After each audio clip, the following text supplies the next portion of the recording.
আসসালামু আলাইকুম। এটি হচ্ছে বাংলা ভাষার ব্যাকরণ নবম দশম শ্রেণী। এই দেখুন 2020 শিক্ষাবর্ষের অর্থাৎ 2020-21 শিক্ষাবর্ষের জন্য ছিল এই বইটি। আর এখন যে বাংলা ব্যাকরণটা রয়েছে ক্লাস 9-10-এর জন্য সেটা হচ্ছে 2021-2022 অথবা 23-24 শিক্ষাবর্ষের জন্য। এই বইটি অনেক তথ্যবহুল একটি বই, আর এখনকারটা অনেক অনেক কম তথ্য সম্বলিত। তো এই বইটি কাদের লাগবে, কারা পড়বেন? 1. এসএসসিতে অধ্যয়নরত। 2. ভর্তি পরীক্ষা দিবেন যারা। 3. চাকরি প্রত্যাশী যারা, একদম সকল ধরনের চাকরি প্রত্যাশীরা এই বইটি পড়তে হবে। এবং এইচএসসিতে যারা আছেন তাদেরও এই বইটি পড়লে বেশ কিছু বিষয় ক্লিয়ার হয়ে যাবে এবং এইচএসসিতে ভালো রেজাল্ট করা সম্ভব। তো সাধারণত এই বইটি অনেকেই পড়তে চায় না। আমি যেহেতু স্টুডেন্ট পড়াচ্ছি বা এর আগেও পড়াইছি, স্টুডেন্টকে অনেক জোর করে পড়ানো হতো, কারণ মনে করা হয় যে এটি অনেক কঠিন বই। বাংলা ব্যাকরণ আসলে একটু কঠিন, তারপরও তারা মনে করেছে যতটুকু কঠিন তার চেয়ে বেশি কঠিন এই বইটি। আসলে তা না, এখানকার কয়েকটা টপিক ছাড়া বাকিগুলো খুব বেশি কঠিন না, আপনি পড়লেই বুঝতে পারবেন। এবং মনে রাখা একটু কঠিন, ঠিক আছে, এটা ঠিক আছে, কিন্তু এই মনে রাখার জন্য আপনাকে বেশি বেশি করে রিভিশন দিতে হবে। তো এখানে যে টপিকগুলো আছে তার মধ্যে আমার কাছে মনে হচ্ছে সমাসটা একটু বেশি কঠিন মনে হয়, মানে অনেকেই কঠিন মনে করে, কিন্তু আসলে বুঝে বুঝে পড়লে অত বেশি কঠিন মনে হয় না। তারপরে প্রত্যয় সংবলিত যে অধ্যায়টা রয়েছে এটি একটু কঠিন মনে হতে পারে। হ্যাঁ, এটি আসলে একটু কঠিন, এখানে অনেক কিছু বুঝতে হয়।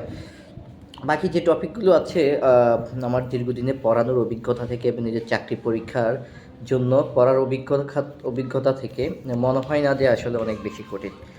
বাট এটি যদি আপনি পড়ে শেষ করতে পারেন আপনার জন্য খুবই হেল্পফুল হবে। বিশেষ করে আমি দেখেছি যারা এসএসসিতে বাংলাতে খারাপ করে তার প্রধান কারণ হচ্ছে এটি না পড়া, অর্থাৎ না পড়ে বাংলা ব্যাকরণে খুব খারাপ রেজাল্ট করে তারা। সাধারণত যারা পড়েন তারা 10-15 করে 22-30-এর মধ্যে, আর যারা পড়ে 28-29 পাওয়া সম্ভব। আমার দেখা মতে অনেক স্টুডেন্টই 28-29 পেয়েছে নৈবেদ্যিকে। সো যারা এসএসসি 2025 দিচ্ছেন তাদের জন্য এই বইটা খুব ভালো করে এবং প্রতিটি লাইন ভালো করে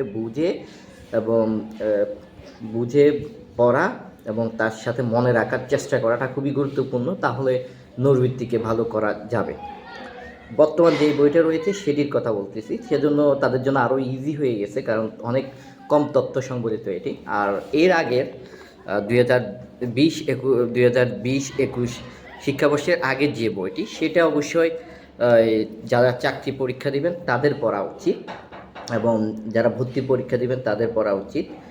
এই বইটি যদি আপনি ভালো করে পড়ে ফেলতে পারেন তাহলে বাংলা দ্বিতীয় পত্রে বা বাংলা ব্যাকরণ অংশে যে প্রশ্নগুলো আসে চাকরি পরীক্ষায় কিংবা ভর্তি পরীক্ষায় আপনাদের খুব বেশি কষ্ট করতে হবে না। এই বইটি পড়ার পরে আমার মনে হয় এই বইটি পড়ার পর আপনার 70% প্রিপারেশন কমপ্লিট হয়ে যায় এই বইটি পড়ার পরে। কিন্তু তাহলে আরও যে 30% 20% কোথায় থেকে পড়বো আমরা, সেটা যে কোনো একটা বিভিন্ন প্রকাশনীর বাংলা ব্যাকরণ বই থাকে, MP3 আছে, জর্জের আছে, আরও অন্যান্য প্রকাশনীর আছে, এই মুহূর্তে নাম মনে পড়ছে না, ওখান থেকে ওই বইগুলো একটা নিয়ে আপনি বাকি 30% কমপ্লিট করতে পারবেন যদি ওইগুলো ভালো করে পড়েন। এরপরে যে প্রশ্নগুলো দেওয়া আছে বিভিন্ন সালের আগের পরীক্ষাগুলোর, ওই প্রশ্নগুলো পড়ে ফেললে আমার মনে হয় না বাংলা ব্যাকরণে খুব একটা খারাপ রেজাল্ট কেউ করবেন এবং খুব ভালোভাবে আপনি বাংলা ব্যাকরণের যে সমস্যা সেটা উঠে যাবে। তো আশা করছি এই বইটা আপনারা যারা চাকরি পরীক্ষা দিবেন এই যে 20-21-এর যে বইটা, এই বইটা সংগ্রহ করতে চেষ্টা করবেন এবং সেটা পড়বেন।